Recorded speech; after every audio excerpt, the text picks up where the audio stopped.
ഇങ്ങനെ ഒറ്റയ്ക്ക് അറിയാത്ത വഴി കൂടെ പോകുമ്പോൾ പേടിയാവത്തില്ലേ?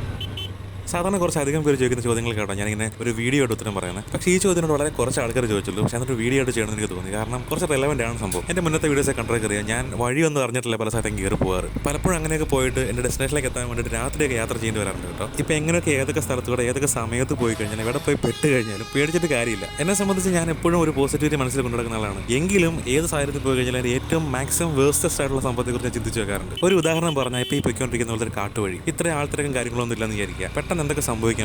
പെട്ടെന്ന് ഏതെങ്കിലും വന്യമൃഗം നമ്മുടെ മുമ്പിലേക്ക് ചാടി വരാം, അല്ലെങ്കിൽ നമ്മളെ ആക്രമിക്കാൻ വേണ്ടി ഒരു മനുഷ്യൻ അല്ലെങ്കിൽ ഒരു കൂട്ടം മനുഷ്യർ മുമ്പിലേക്ക് വരാം. ഇനിയിപ്പോൾ ഇത്ര എക്സ്ട്രീമിലേക്ക് ഒന്നും പോകണ്ട. ആ ഒരു ആരും ഇല്ലാത്ത ഒരു വിജന പ്രദേശത്ത് നമ്മുടെ വണ്ടിയുടെ ടയർ പഞ്ചറായി നിൽക്കുകയാണ്. സമയം ഈവനിങ് ആവും. ഈ പറഞ്ഞ ഒരു കാര്യത്തിനും പേടി ഒരു പരിഹാരമെന്ന് എനിക്ക് പറയാം, നിങ്ങൾക്ക് അറിയാം. പിന്നെ പ്രിപ്പയർ ആയിട്ടിരിക്കാന്ന് വെച്ച് കഴിഞ്ഞാൽ ഞാൻ ഈ മൂന്നാമത് പറഞ്ഞ കാര്യം വെച്ച് ബാക്കി എന്ത് സംഭവിച്ചു കഴിഞ്ഞാലും എന്ത് പ്രിപ്പയർ നമുക്ക് ചെയ്യാൻ പറ്റുക. സോ ഇത്ര സിമ്പിളാണ്, പേടിയില്ല. നിങ്ങളും പേടിക്കേണ്ടെന്ന് ഞാൻ പറയുന്നത്. ഒറ്റയ്ക്ക് ഒരു റൈഡ്, പ്രത്യേകിച്ച് സംസ്ഥാനം വിട്ട് പുറത്തേക്കൊക്കെ പോകുമ്പോൾ ഒരു കാര്യം മാത്രം മനസ്സിലാക്കുക, നിങ്ങൾ നിങ്ങളുടെ സേഫ് സോൺ വിട്ട് പുറത്തേക്കാണ് പോകുന്നത്. നിങ്ങൾ കവർ ചെയ്യാവുന്ന ദൂരങ്ങളിൽ എന്ത് സംഭവിച്ചു കഴിഞ്ഞാലും നിങ്ങളുടെ മാത്രം ഉത്തരവാദിത്തമായിരിക്കും. സോ അങ്ങനെ സംഭവിക്കുന്ന ഏറ്റവും മോശം കാര്യത്തിൽ പോലും നിങ്ങൾ സംയമനം പാലിക്കുക എന്നുള്ളത് മാത്രമാണ് ചെയ്യാൻ പറ്റുക. മാക്സിമം പ്രൊവാക്റ്റീവ് ആയിട്ടിരിക്കുക. ഇനി ഇത്ര കഷ്ടപ്പെട്ട് നീ എന്തിനാ റൈഡ് പോകുന്നത് ഈ പ്രൊഫൈൽ എന്നോട് ആരും ചോദിക്കുന്നത് എനിക്ക് നല്ല ഉറപ്പാണ്. അപ്പോൾ അത്രയൊക്കെ ഉള്ളൂ. പിന്നെ കാണാം.